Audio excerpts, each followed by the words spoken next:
gazga, o'tinga, ko'mirga foydalansa bo'ladigan samarador pechka qanday bo'ladi degan akalar savollarga javob berib o'tishga harakat qilamiz. Samarador pechka deganda qanday pechkani tushuniladi? Birinchi o'rinda siz yoqadigan yoqilg'ingizni boshqara olish, ya'ni past baland qilib, uyingizni mo'tadil holatda, siz xohlagan gradusda boshqara olishingiz shart. Ikkinchisi, yoqilg'ini yoqishingizni xohlasangiz gazga, xohlasangiz o'tinga, xohlasangiz ko'mirga foydalansa bo'ladi. Siz yoqayotgan yoqilg'ingizni bu yerlarda mana ko'ryapsizlar, tagida havo tortib, bu yerdan sovuq tortib, bu yerlardan issiq chiqarib, ichdagi issiqlik to'xtamay sirkulyatsiya qilib turadi.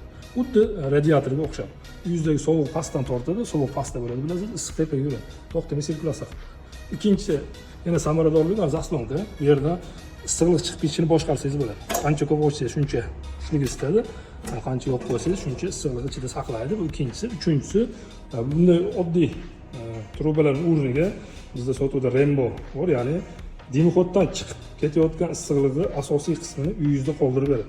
Ya'ni bu yoqdagi sovuqni tortib, bu yoqdan chiqib to'xtamay ham sirkulyatsiya qilib turadi.